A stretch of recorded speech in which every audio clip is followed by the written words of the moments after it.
Everyone, this is Khyati Maheshwari this side. So before starting with this video, let me tell you a very interesting fact. The UK is the first country in the world to allow the creation of babies from the DNA of 3 people. Now without wasting any time, let's directly begin with our topic, inflammation. Inflammation का मतलब होता है किसी injury के against human body का response show करना।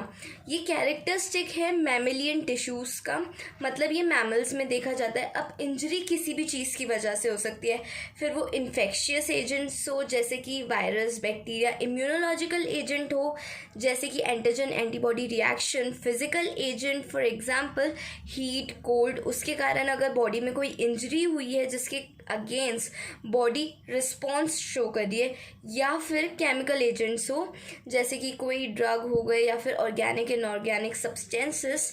तो inflammation is basically response of mammalian tissues to a injury. अब वो रिस्पॉन्स किस वे में शो करती है? डिफेंस मैकेनिज्म के वे में, body's defence reaction to eliminate और limit the spread of injurious agent.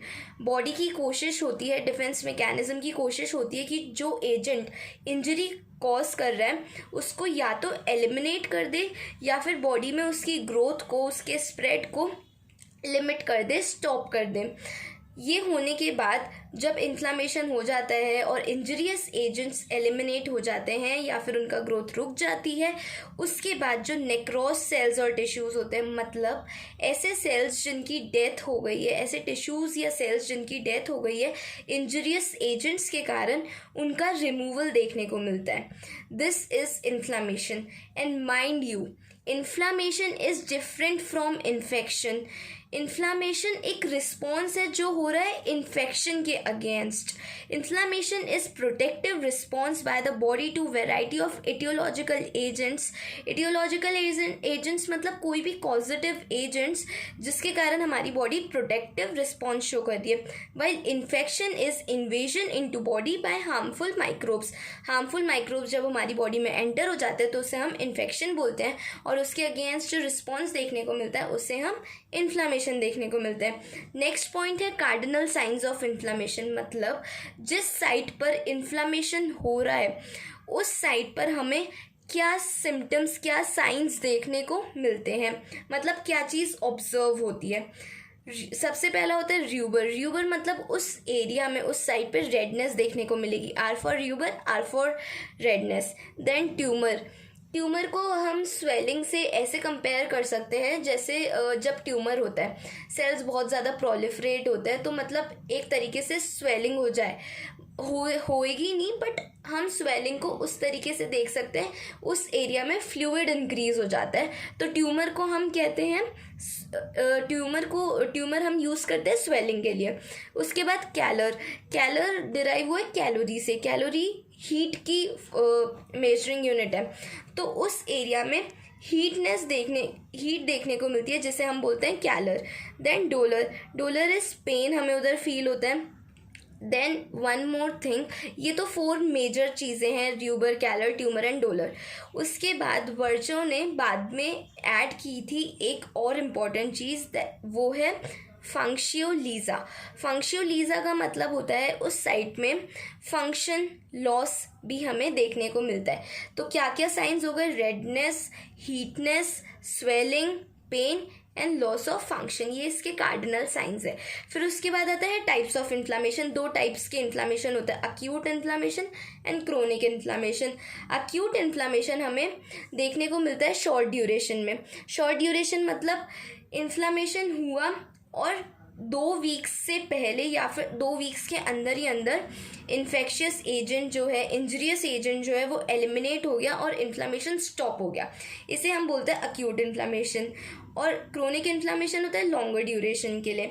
Acute inflammation represent करता है अर्ली बॉडी रिएक्शन, मतलब कोई भी इंजरियस एजेंट आ रहा है बॉडी में तो जो बॉडी का अर्ली रिस्पॉन्स होगा, इनिशियल रिस्पॉन्स होगा, वो क्या होगा? Acute inflammation. फिर उसके बाद अगर अक्यूट इन्फ्लामेशन बहुत लंबे टाइम के लिए परसिस्ट कर जाता है तो उसे हम क्रोनिक इन्फ्लामेशन कहेंगे, या फिर बार बार हमें मतलब टाइम के ब्रेक में अगर हमें अक्यूट इन्फ्लामेशन बहुत बार देखने को मिल रहा है तो भी वो क्रोनिक इन्फ्लामेशन में काउंट होगा। या फिर ऐसा भी हो सकता है कि स्टार्टिंग से ही जो वो स्टिम्युलस है, इंजीरियस एजेंट है, वो क्रोनिक इन्फ्लामेशन कॉज करवा रहा है। तो इसमें तो क्या होता है, ये रिप्रेजेंट करता है अर्ली बॉडी रिएक्शन। और क्रोनिक इन्फ्लामेशन की कॉजेज क्या हो सकते हैं, positive agent of acute inflammation persist for longer time. AI और CI मैंने शॉर्ट फॉर्म्स यूज़ किए। फिर उसके बाद है stimulus induces chronic inflammation from beginning, then recurrent attacks of acute inflammation, मतलब बार बार हमें अक्यूट इन्फ्लामेशन के अटैक्स देखने को मिल रहे हैं, वो किस में काउंट है, वो क्रोनिक इन्फ्लामेशन में। ठीक है, इसके बाद कुछ इंपॉर्टेंट बातें जो अक्यूट इन्फ्लामेशन के लिए ध्यान रखनी है। सबसे पहले इसमें फ्लूइड अकम्युलेट होता है और प्लाज्मा का अकम्युलेशन हो जाता है इन्फ्लामेटरी साइट पर। फ्लूइड और प्लाज्मा का अकम्युलेशन जिसके कारण हमें स्वेलिंग भी देखने को मिलती है। उसके बाद होता है intravascular activation of platelets activate हो जाते हैं। And then PMNS inflammatory cells, इसमें जो मेन इन्फ्लामेटरी सेल्स होते हैं वो क्या होते हैं, PMN पॉलीमॉर्फोन्यूक्लियर, और उसमें भी मेनली न्यूट्रोफिल्स जो है रिस्पॉन्सिबल होते हैं अक्यूट इन्फ्लामेशन के लिए। और क्रोनिक इन्फ्लामेशन में कौन से सेल्स होते हैं, lymphocytes, plasma cells and macrophages, lymphocytes, plasma cell and macrophages। फिर उसके बाद acute inflammation में cardinal signs invariably present होते हैं और chronic inflammation में cardinal signs are imperceptible। Okay, फिर उसके बाद अगर हम एग्जाम्पल्स देखें तो अक्यूट इन्फ्लामेशन के एग्जाम्पल्स हैं पायोजेनिक एब्सेस, ये शॉर्ट ड्यूरेशन के लिए रहते हैं, सेल्यूलाइटिस, बैक्टीरियल न्यूमोनिया। और अगर हम क्रोनिक की बात करें तो लेप्रोसी, ट्यूबरक्यूलोसिस एंड ग्रैन्युलेशन टिश्यू अगर फॉर्म हो रहा है तो ये लॉन्गर ड्यूरेशन के लिए परसिस्ट करता है। तो ये बेसिक डिफरेंस है अक्यूट और क्रोनिक इन्फ्लामेशन के बारे में। इस वीडियो में हम केवल अक्यूट इन्फ्लामेशन के बारे में पढ़ेंगे और दूसरी वीडियो में मैं आपको केमिकल मीडिएटर्स और क्रोनिक इन्फ्लामेशन के बारे में बताऊंगी। ओके, तो सबसे पहले हम देखते हैं अक्यूट इन्फ्लामेशन। अक्यूट इन्फ्लामेशन के दो इवेंट्स होते हैं मेन, वेस्क्यूलर इवेंट्स और सेल्यूलर इवेंट्स। वेस्क्यूलर इवेंट्स मतलब जो ब्लड वेसल्स में हमें चेंजेस या फिर इवेंट्स चीज़ें देखने को मिल रही है, और सेल्यूलर इवेंट्स मतलब जो सेल में हमें चीज़ें देखने को मिल रही है, जो सेल करवा रही है, जैसे कि WBCs, ल्यूकोसाइट्स, या फिर जो सेल्स में हमें देखने को मिल रहा है। ठीक है, अब वेस्क्यूलर इवेंट्स में दो चीज़ें होती हैं। सबसे पहला होता है हीमोडायनेमिक चेंजेस, मतलब ब्लड की स्पीड में क्या क्या चेंजेस आ रहे हैं, या फिर दूसरा होता है changes in vascular permeability, blood vessels की परमिएबिलिटी में जो चेंजेस आते हैं। सेल्यूलर इवेंट्स में दो चीज़ें होती है, एक्सुडेशन ऑफ ल्यूकोसाइट्स, मतलब ल्यूकोसाइट्स जो हैं, WBCs जो हैं, वो ब्लड वेसल से निकलकर बाहर जाते हैं। कहाँ जाते हैं बाहर, जो इन्फ्लामेटरी साइट है जहाँ पे इंजरियस एजेंट प्रेजेंट है उसके पास निकल कर जाते हैं और उसका फैगोसाइटोसिस करते हैं, उसको किल कर देते हैं। ये सेल्यूलर इवेंट्स दो बहुत इंपॉर्टेंट है। ठीक है, फिर उसके बाद अब सबसे पहले हम देखते हैं vascular events. Vascular events are alteration in microvasculature, मतलब आर्टेरियोल्स, वेन्यूल्स और कैपिलरीज में कोई भी हमें चेंजेस देखने को मिलता है तो उसको हम वेस्क्यूलर इवेंट्स कहते हैं। सबसे पहले इसमें है haemodynamic changes, that is changes in the speed of blood. इसमें 5 बातें बहुत इंपॉर्टेंट है हीमोडायनेमिक चेंजेस में। सबसे पहले ही क्या होता है, जैसे ही इंजरी कॉज होती है वैसे ही हमें वेजो कॉन्स्ट्रिक्शन देखने को मिलता है। वेजो कॉन्स्ट्रिक्शन मतलब ब्लड वेसल सिकुड़ जाती है, कॉन्स्ट्रिक्ट कर जाती है, और ये वेजो कॉन्स्ट्रिक्शन किस तरीके का होता है, ट्रांजिएंट होता है, मतलब थोड़ी सी देर के लिए हमें देखने को मिलता है, ये टेम्पररी होता है वेजो कॉन्स्ट्रिक्शन। और ऐसा क्यों होता है, क्योंकि इंजरी हुई है और हमारी बॉडी चाहेगी कि ब्लड लॉस ना हो, ब्लड जो है वो बचाया जा सके। अगर कोई फिजिकल इंजरी है, एक्सटर्नल इंजरी है, तो ब्लड लॉस ना हो ड्यू टू इंजरी। तो सबसे पहले हमें क्या देखने को मिलता है, वेजो कंस्ट्रिक्शन, जो किस नेचर का होता है, ट्रांजिएंट, मतलब टेम्पररी, थोड़ी सी देर के लिए वेजो कंस्ट्रिक्शन होता है। फिर उसके बाद होता है वेजो कंस्ट्रिक्शन के थोड़ी सी देर बाद परसिस्टेंट वेजो डायलेशन। परसिस्टेंट मतलब काफ़ी लंबे ड्यूरेशन के लिए हमें वेजो डायलेशन देखने को मिलता है। ऐसा इसलिए होता है ताकि ब्लड सर्कुलेशन इन्फ्लामेटरी साइट में इंक्रीज हो सके, जो ल्यूकोसाइट्स है वो भी उधर अच्छे से पहुंच सके, इंजरियस एजेंट से फाइट कर सके, प्लस उधर न्यूट्रिशंस अच्छे से पहुंच सके ताकि हीलिंग हो सके। तो इसलिए वेजो डायलेशन होता है। अब वेजो डायलेशन हो रहा है तो ब्लड वॉल्यूम उधर इंक्रीज हो रहा है, जिसके कारण हमें क्या देखने को मिलता है, रेडनेस और वार्मथ उधर फील होती है उस इन्फ्लामेटरी साइट पे। ठीक है, ये दो बातें हुई। उसके बाद क्योंकि वेजोडाइलेशन हो रहा है, उधर ब्लड वॉल्यूम इंक्रीज हो रहा है, तो हाइड्रोस्टैटिक प्रेशर ब्लड का इंक्रीज हो जाएगा। अब ब्लड में या फिर कोई भी फ्लूइड में दो चीज़ें होती है, दो प्रेशर्स होते हैं, एक हाइड्रोस्टैटिक प्रेशर और एक ऑस्मोटिक प्रेशर। ठीक है, हाइड्रोस्टैटिक प्रेशर क्या होता है, जो उस फ्लूइड में जैसे ब्लड की हम बात करते हैं तो ब्लड में दो चीज़ें हम कंपोनेंट्स देखते हैं, एक तो प्लाज्मा जो फ्लूइड है और एक सेल्स। ठीक है, तो जो अब प्लाज्मा है क्योंकि वो लिक्विड है, वो ब्लड वेसल की वॉल पर प्रेशर एक्सर्ट करता है और उसकी कोशिश होती है बाहर जाने की, तो उसे हम बोलते हैं हाइड्रोस्टैटिक प्रेशर। और जो ब्लड सेल्स हैं उनकी कोशिश होती है जो भी चीज़ें बाहर प्रेजेंट है उनको अट्रैक्ट करने की, प्लस जो ब्लड प्लाज्मा है उसको ब्लड वेसल्स में रोकने की, वो उन्हें बाहर नहीं जाने देती, तो उसे हम बोलते हैं ऑस्मोटिक प्रेशर। ये दोनों एक दूसरे के अगेंस्ट होते हैं। ठीक है, नॉर्मल कंडीशंस में क्या होता है, हाइड्रोस्टैटिक प्रेशर ज़्यादा होता है तो थोड़ा सा जो ब्लड वॉल्यूम होता है, मतलब ब्लड प्लाज्मा होता है, वो बाहर निकल के जाता है। ठीक है, इंटरस्टिशियल स्पेसेस में, पर वो इतना सफिशिएंट होता है कि वो लिम्फेटिक ड्रेनेज सिस्टम के थ्रू ड्रेन हो जाता है और उधर स्वेलिंग नहीं कॉज करता। लेकिन अगर हम अबनॉर्मल कंडीशंस जैसे कि इन्फ्लामेटरी कंडीशंस की बात करें तो उसमें क्या होता है, हाइड्रोस्टैटिक प्रेशर इतना इंक्रीज हो जाता है कि वो वेजोडाइलेशन के कारण हाइड्रोस्टैटिक प्रेशर इंक्रीज हो जाता है, जिसके कारण वो स्वेलिंग कॉज कर देता है, क्योंकि ब्लड प्लाज्मा जो है वो बाहर निकल के जाता है, एक्स्ट्रा सेल्यूलर स्पेसेस में अकमलेट हो रहा है और वो स्वेलिंग प्रोड्यूस कर रहा है। और इस तरीके के इडीमा को, स्वेलिंग को हम ट्रांस्यूडेट इडीमा कहते हैं। अगर ब्लड इकट्ठा हो रहा है, अकमलेट हो रहा है या इडीमा हो रहा है और वो परमिएबिलिटी में कोई चेंज नहीं आ रहा ब्लड वेसल की, उसके कारण होता है, तो उसे हम ट्रांस्यूडेट कहते हैं।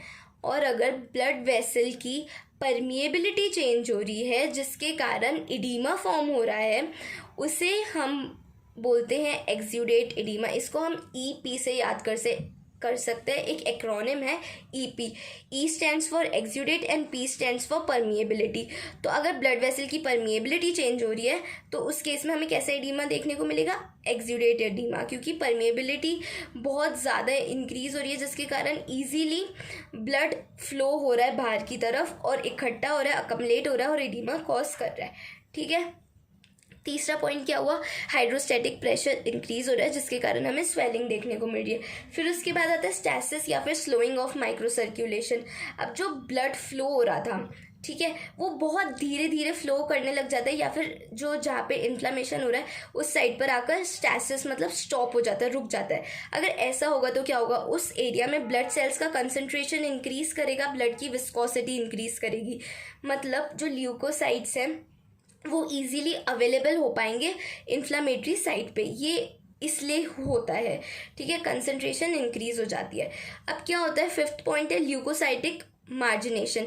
अब ल्यूकोसाइट्स इन्फ्लामेटरी साइट पे पहुंच तो गए हैं क्योंकि उधर वेजोडाइलेशन भी हो गया, मतलब ब्लड सर्कुलेशन इंक्रीज भी हो गया, प्लस ब्लड जो है स्लो भी हो गया, स्टैसिस भी हो गया, ताकि इन्फ्लामेटरी साइट्स पे वो रुके रहें जो ल्यूकोसाइट्स हैं। ठीक है, अब ल्यूकोसाइट्स रुके हुए हैं, उनका मार्जिनेशन होता है। मार्जिनेशन मतलब वो एकदम पेरीफेरी पे आ जाते हैं ताकि वो निकलकर बाहर जा सके। Peripheral orientation of leukocytes is known as leukocytic margination. और मेनली कौन से ल्यूकोसाइट्स तो जनरल WBCs हैं, उनमें भी मेनली कौन से PMN या फिर न्यूट्रोफिल्स जो होते हैं वो इसमें पार्टिसिपेट करते हैं अक्यूट इन्फ्लामेशन में। फाइन, तो अभी हमने हीमोडायनेमिक चेंजेस पढ़े, उसमें हमने सबसे पहले पढ़ा कि ट्रांजिएंट वेजोकंस्ट्रिक्शन होता है, उसके बाद लॉन्गर ड्यूरेशन के लिए पर्सिस्टेंट वेजोडाइलेशन होता है, और क्योंकि वेजोडाइलेशन हो रहा है हाइड्रोस्टैटिक प्रेशर इंक्रीज होता है जिसके कारण हमें स्वेलिंग देखने को मिलती है। फिर उसके बाद स्टैसिस होता है और ल्यूकोसाइटिक मार्जिनेशन होता है। ठीक है, इसके बाद ल्यूइस एक इम्पॉर्टेंट तो क्या एक बात है थोड़ी ध्यान रखने की, ल्यूइस ने एक एक्सपेरिमेंट किया था जिसमें उसे ट्रिपल रिस्पॉन्स देखने को मिला था। उन्होंने क्या किया था, एक पेन लिया था और अपने हाथ पे एक स्ट्रोक क्रिएट किया था, इस तरीके से स्ट्रोक किया था। जब उन्होंने स्ट्रोक क्रिएट किया था तो सबसे पहले जो इमीडिएट रिस्पॉन्स देखने को मिला था, उस जगह में रेड लाइन क्रिएट हो गई थी। और ऐसा क्यों हुआ था? क्योंकि उधर जो कैपिलरीज थी उनका वेजोडाइलेशन हो गया था, ब्लड सर्कुलेशन इंक्रीज हो गया था, तो उन्हें रेड लाइन देखने को मिली थी। फिर थोड़ी देर बाद उन्हें देखने को मिला फ्लेयर। फ्लेयर मतलब ब्लड बहुत ज़्यादा फ्लश कर जाता है उस एरिया में, बहुत ज़्यादा उसके रेड लाइन के सराउंडिंग एरिया में भी रेडनेस देखने को मिलती है, रेड लाइन के सराउंडिंग एरियाज में। ऐसा क्यों होता है? क्योंकि जो एडजेसेंट आर्टरियोल्स होते हैं उनका भी वेजोडाइलेशन हो जाता है और ये ब्राइट रेड कलर हमें देखने को मिलता है, जिसे हम बोलते हैं फ्लेयर। फिर उसके बाद आता है व्हील, ये थर्ड रिस्पॉन्स है। व्हील मतलब स्वेलिंग उस एरिया में थोड़ी सी देखने को मिलती है। तो 3 कौन से रिस्पॉन्सेज हुए? Red line, flare and wheal. ये ल्यूइस एक्सपेरिमेंट ने दिखाया था, ठीक है। अभी हमने हीमोडायनेमिक चेंजेस पढ़े वैस्कुलर इवेंट्स में। सेकंड था वैस्कुलर परमिएबिलिटी। अब ये ऐसा बोलता है इस पॉइंट में कि हमें इडीमा देखने को मिलता है। जो स्टार्टिंग में हमें इडीमा देखने को मिलता है वो तो होता है हाइड्रोस्टैटिक प्रेशर के कारण और वेजोडाइलेशन के कारण, ठीक है। लेकिन आगे जाके हमें इडीमा या फिर फ्लूइड जो अकमलेट होता है वो क्यों होता है? क्योंकि उस एरिया में ब्लड वेसल्स की परमिएबिलिटी बहुत इंक्रीज हो जाती है, जिसके कारण ब्लड इजीली फ्लो हो जाता है, लीक होता है बाहर की तरफ और अकमलेट हो जाता है इंटरस्टिशियल स्पेसेस में जाकर। Fine, now let us read it out. In and around inflamed tissue, there is accumulation of edema fluid in interstitium, which comes from blood plasma by its escape through the endothelial wall of peripheral vascular bed. ठीक है। In initial stages, escape of fluid is due to vasodilation plus increased hydrostatic pressure and this is transudate in nature, क्योंकि ये permeability के कारण नहीं हो रहा, किसी और रीज़न के कारण हो रहा है, ठीक है। And then later on, edema is seen due to increased vascular permeability, which is exudate in nature, and the acronym used is EP. I have already told you. In inflame tissue, फिर उसके बाद हमने पढ़ा कि ये vascular permeability increase हो जाती है, मतलब ब्लड वेसल्स कैसी हो जाती है? लीकी हो जाती है, ठीक है, लीकी। फिर उसके बाद लीकी क्यों हो रही है? क्योंकि सबसे पहले तो क्या था, एंडोथीलियल लाइनिंग जो थी वो एकदम इंटैक्ट थी, ठीक है, वो अलाउ नहीं कर रही थी ब्लड के कोई भी कंपोनेंट को बाहर जाने के लिए, और जो भी थोड़ा बहुत प्लाज्मा जा रहा था वो ड्रेन हो रहा था, ठीक है। पर अब वो बहुत ज़्यादा लीकी हो गई है, मतलब एंडोथीलियल सेल्स जो हैं वो कॉन्ट्रैक्ट कर गए हैं और एंडोथीलियल लाइनिंग के बीच में गैप प्रोड्यूस हो गए हैं, जिसके कारण ब्लड बाहर निकल के जा रहा है। या तो एंडोथीलियल सेल्स कॉन्ट्रैक्ट हो गए हैं या फिर वो इंजरियस एजेंट के कारण डैमेज हो गए हैं, जिसके कारण वो बाहर निकल के जा रहा है, ठीक है। यही बस बात है हमारे परमिएबिलिटी सेकेंड पॉइंट में, जो था चेंजेस इन परमिएबिलिटी, ठीक है। तो अभी हमने क्या पढ़ लिए? वेस्कुलर इवेंट्स पढ़ लिए, जिसमें केवल हमने 2 बातें पढ़ी, ठीक है। अब आते हैं सेल्यूलर इवेंट्स। सेल्यूलर इवेंट्स में भी 2 बातें थी। सबसे पहले एक्सुडेशन ऑफ ल्यूकोसाइट्स, मतलब ल्यूकोसाइट्स का बाहर निकल कर जाना, इन्फ्लामेटरी साइट तक पहुंचना, ठीक है। फिर उसके बाद फेगोसाइटोसिस, जहाँ वो इन्फ्लामेटरी साइट तक पहुंच रहे हैं, उसके बाद किलिंग कर रहे हैं माइक्रोब की, इंजरियस एजेंट की, ठीक है। तो अब एक्सुडेशन होता है वो भी बहुत सारे स्टेप्स में होता है, ऐसे नहीं कि मतलब ल्यूकोसाइट्स एकदम ही बाहर उड़ के चले गए, नहीं, धीरे धीरे होता है, स्टेप वाइज होता है। Exudation of leukocytes means escape of leukocytes, and in acute inflammation they are mainly PMNs or neutrophils from the lumen of microvasculature to the interstitial tissues. जो माइक्रोवेस्कुलेचर मतलब ब्लड वेसल्स के ल्यूमन से निकलकर वो कहाँ जाते हैं? इंटरस्टिशियल स्पेसेस में जाते हैं, ठीक है। अब इसके बाद क्या होता है? सबसे पहला स्टेप होता है changes in formed elements of blood. सबसे पहले हमें मार्जिनेशन ऑफ पेवमेंटिंग देखने को मिलती है।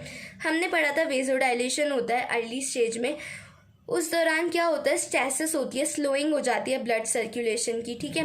अब ब्लड सर्कुलेशन अगर स्लो हो रहा है उस एरिया में, तो उस एरिया में हमने पढ़ा था कि सेल्स का कंसंट्रेशन इंक्रीज हो जाता है, विस्कोसिटी इंक्रीज हो जाती है, मतलब ल्यूकोसाइट्स और आरबीसी जो ब्लड सेल्स है वो तो सेंटर में आ जाते हैं और प्लाज्मा कहाँ चला जाता है? पेरिफेरी में। अगर हम नॉर्मली देखें तो ब्लड वेसल्स में इतनी तेज़ फ्लो कर रहा है कि सब मिक्स होते हैं, प्लाज्मा और ब्लड सेल्स जो होते हैं वो मिक्स होते हैं, और प्लाज्मा ब्लड सेल्स को एंडोथीलियल लाइनिंग के कांटेक्ट में नहीं आने देते, ठीक है।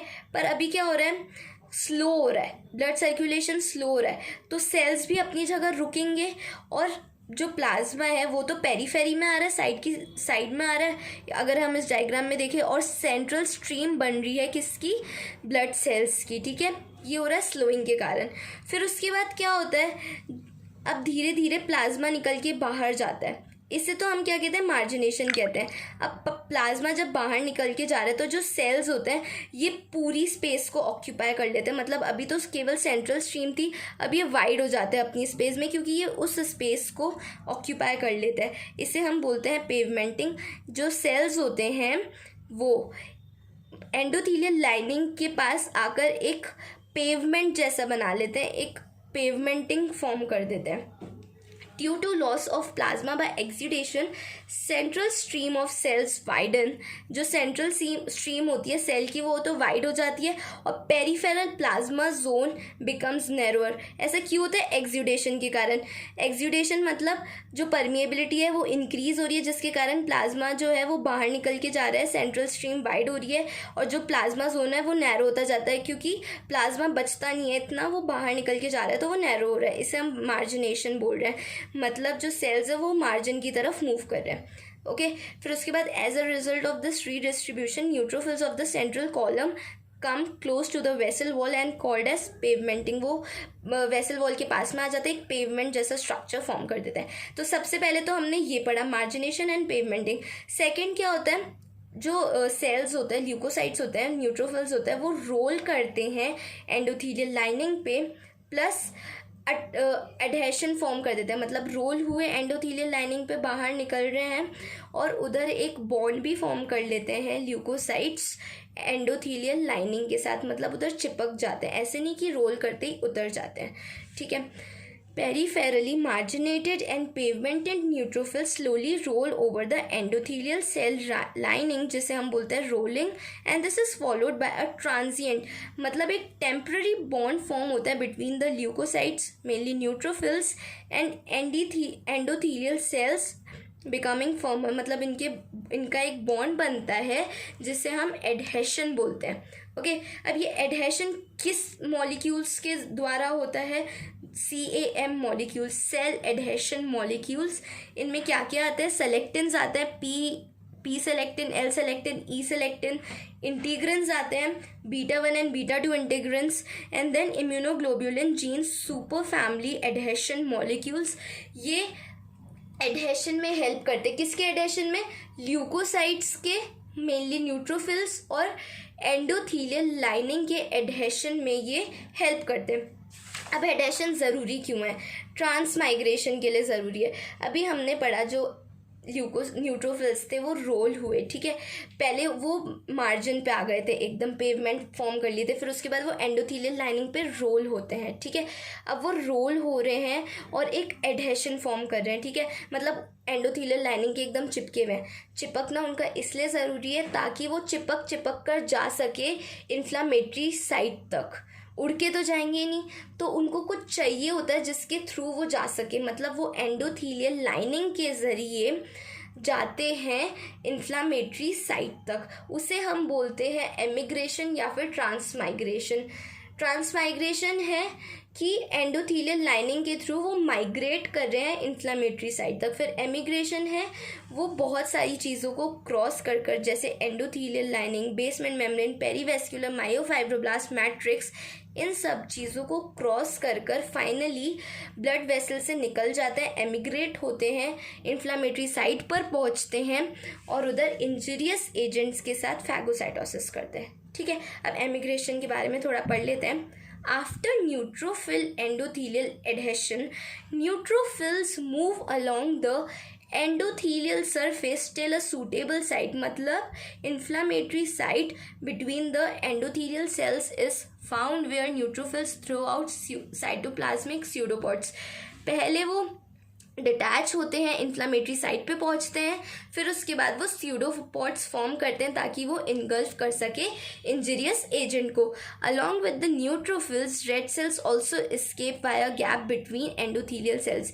एंडोथीलियल सेल्स के बीच में कुछ गैप होता है जिसके कारण रेड से गैप हो जाता है। मैंने बताया था कि वो कॉन्ट्रैक्ट हो जाते हैं या फिर डैमेज हो जाते हैं, जिसके कारण गैप फॉर्म हो जाता है और रेड सेल्स भी बाहर निकल कर आ जाते हैं। फिर उसके बाद कीमोटेक्सिस, ट्रांसमाइग्रेशन। कीमोटेक्सिस का मतलब होता है अब वो इतनी सारी चीज़ें क्रॉस करके जा रहे हैं, तो कुछ ऐसे केमिकल सब्सटेंसेस होते हैं जो उनको अट्रैक्ट करते हैं और जो इन्फ्लामेटरी साइट है जहाँ पे इंजरियस एजेंट प्रेजेंट है उधर तक पहुँचाने में हेल्प करते हैं। Transmigration of leukocytes, mainly neutrophils, after crossing several barriers, endothelium, basement membrane, perivascular myofibroblast and the matrix, to reach to the interstitial tissue where injurious agent is present, is a chemically mediated process. अब chemically mediated है तो कौन से chemical mediators होते हैं? Leukotriene B4 जिसे हम LDB4 भी बोलते हैं, और C5a and C3a. These are components of complement system, interleukin 8 IL-8 और soluble bacterial products. अब जो उधर इंजरियस एजेंट या फिर बैक्टीरिया प्रेजेंट है उसके कारण हमें उसके जो soluble products होते हैं वो भी अट्रैक्ट करते हैं ल्यूकोसाइट्स को। ठीक है, अब वो उधर तक पहुँचे कैसे? उनका एक्सुडेशन हुआ 4 प्रोसेस में। सबसे पहले पेवमेंटिंग हुई, मार्जिनेशन हुआ, फिर उसके बाद रोलिंग एंड एडहेशन हुआ, then transmigration and emigration, and at last chemotaxis. Chemotaxis is कुछ केमिकल सब्सटेंसेस उन्हें अट्रैक्ट करते हैं। फिर लास्ट में हमें देखने को मिलता है फैगोसाइटोसिस। अब वो उधर पहुंच गए तो उसके बाद उनका काम होगा कि वो जो माइक्रोबियल एजेंट है उसको क्लियर ऑफ कर दें। After the site of infection has been infiltrated by leukocytes. Infiltrated मतलब साइट ऑफ इन्फेक्शन पे ल्यूकोसाइट्स पहुंच गए हैं, उसके बाद the process of clearing of the microbial agent is set in action. Steps क्या क्या होते हैं? सबसे पहले रिकॉग्निशन एंड अटैचमेंट होता है। सबसे पहले जो ल्यूकोसाइट्स प्रेजेंट है वो रिकॉग्नाइज करेंगे कि हाँ ये माइक्रोबियल एजेंट है, इसको उसे किल करना है। फिर उसके बाद वो कुछ रिसेप्टर्स के थ्रू उससे अटैच होते हैं, जैसे कि mannose receptor and scavenger receptor. ठीक है, अटैच हो गए। अब वो क्या करते हैं? जो ल्यूकोसाइट्स है वो अपने खाने को टेस्टी बनाते हैं, जिसे हम बोलते हैं ऑप्सोनाइजेशन। मतलब जो माइक्रोबियल एजेंट या फिर इंजरियस एजेंट उधर प्रेजेंट है उसको वो कुछ सब्सटेंसेस से कवर कर देते हैं। ऐसे समझ लो नमक छिड़क देते हैं, कुछ सब्सटेंसेस से कवर कर देते हैं, कुछ प्रोटीन से कवर करते हैं बेसिकली, जिसे हम बोलते हैं ऑप्सोनेंस से कवर करते हैं। उनका फूड टेस्टी हो जाता है, फिर उसके बाद वो इनगल्फ करते हैं। ठीक है, opsonization takes place. Opsonization is a process by which microbes are prepared for eating. They are covered with specific proteins called as ऑप्सोनेंस।